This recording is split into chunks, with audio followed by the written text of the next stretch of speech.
السلام علیکم ورحمۃ اللہ وبرکاتہ۔ الحمد للہ وحدہ والصلاة والسلام علی من لا نبی بعدہ، اما بعد فعن ابی ایوب الانصاری رضی اللہ عنہ قال قال النبی صلی اللہ علیہ وسلم من صام رمضان ثم اتبعه ستا من شوال كان كصيام الدهر، رواہ مسلم۔ حمد و صلوات کے بعد میں دل کی گہرائیوں سے تمام اہل اسلام کو عید کی مبارکباد پیش کرتا ہوں اور اللہ سے دعا کرتا ہوں کہ اللہ رب العالمین اس طریقے سے ہمیں رمضان مبارک کا مہینہ بار بار نصیب فرمائے اور عید کی خوشیاں ہماری زندگیوں میں بار بار آئیں اور مزید اللہ رب العالمین ہمیں نیکیوں کی توفیق دے۔ میرے بھائیوں، رمضان کا مہینہ گزرا، اس کے بعد شوال کا مہینہ شروع ہوتا ہے۔ رب العالمین کا اس امت پر بڑا کرم اور احسان ہے کہ اس امت کی عمریں تو بڑی مختصر ہیں، لیکن اللہ رب العالمین اس امت کو ایسے ایسے اعمال اللہ رب العالمین نے نصیب کیا ہے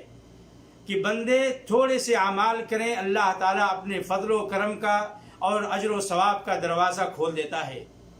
میرے بھائیوں، اللہ کے نبی صلی اللہ علیہ وسلم کی ایک حدیث میں نے پڑھی ہے جس کے راوی صحابی رسول ابو ایوب الانصاری رضی اللہ تعالیٰ عنہ ہیں۔ مسلم شریف کی یہ حدیث ہے۔ اللہ کے نبی صلی اللہ علیہ وسلم نے بیان فرمایا کہ جس نے رمضان کے مہینے کا روزہ رکھنے کے بعد شوال کے مہینے میں 6 روزے رکھے، اللہ تعالیٰ اسے پورے سال روزے رکھنے کا اجر و ثواب دے دیتا ہے، گویا کہ اس نے پورے سال روزہ رکھا ہے۔ کیونکہ قرآن میں اللہ فرماتا ہے من جاء بالحسنۃ فلہ عشر امثالھا،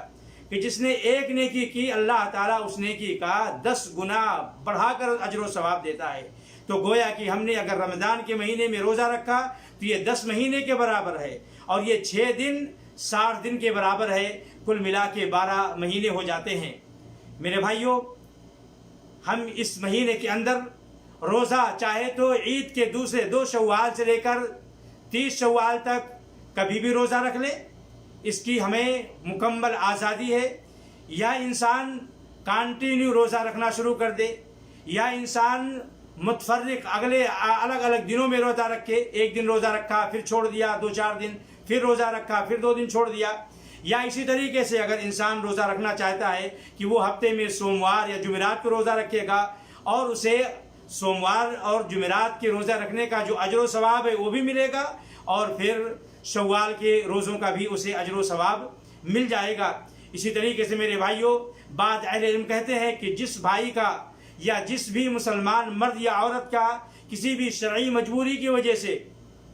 رمضان کے مہینے کا روزہ رہ گیا ہو تو سب سے پہلے چاہیے کہ اسے مکمل کرے، بعد میں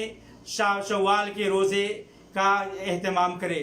اور بعض اہل علم کہتے ہیں کہ نہیں، اگر انسان روزہ رکھنا چاہتا ہے تو چونکہ قضا کے ایام بہت زیادہ ہیں، جیسا کہ اللہ فرماتا ہے کہ فَمَنْ كَانَ مِنْكُمْ مَرِيضًا أَوْ عَلَى سَفَرٍ فَعِدَّةٌ مِّنْ أَيَّامٍ أُخَرَ، سال کے 11 مہینے کبھی بھی اس فرض روزے کا اہتمام کر سکتا ہے، اور شوال چونکہ یہ محدود ایک ہی مہینے کے اندر ہے، اس لیے جو انسان مجبوری کی وجہ سے روزہ 1-2 چھوٹ گیا ہے تو وہ بغیر اس کی قضا کیے ہوئے بھی شوال کے روزے کا اہتمام کر سکتا ہے، بعد میں اس کی قضا کر سکتا ہے۔ البتہ افضل اور اختلاف سے نکلتے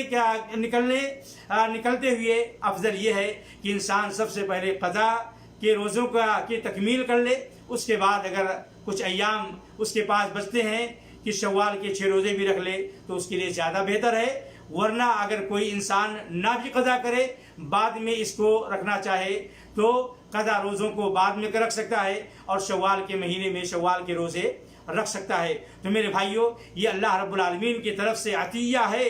بلکہ بعض اہل علم کہتے ہیں کہ یہ جس طریقے سے فرض نمازوں کے بعد سنن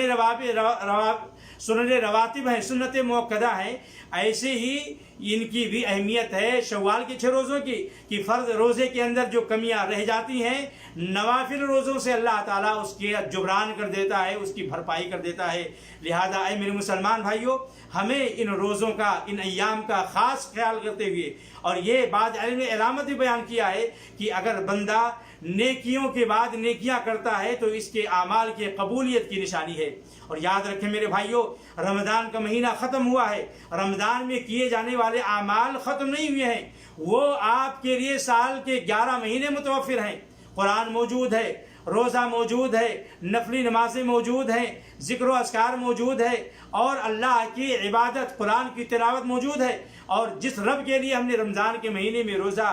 رکھا تھا وہ رب بھی موجود ہے۔ وَاعْبُدْ رَبَّكَ حَتَّى يَأْتِيَكَ الْيَقِينُ، اللہ کا یہ مطالبہ ہے سارے لوگوں سے کہ آپ اللہ کی عبادت جان نکلتے تک کرتے رہو۔ اس لیے 6 شوال کے روزے کا اہتمام کرو، پورے سال آپ کے نام اعمال میں روزہ رکھنے کا اجر و ثواب لکھا جائے گا۔ اللہ سے دعا ہے کہ مولا ہمیں ان مبارک ایام کے اندر 6 دن شوال میں روزہ رکھنے کی توفیق عطا فرمائے، تاکہ ہمیں اللہ رب العالمین ان خوش نصیبوں میں شامل فرمائے جن کے نام اعمال میں مکمل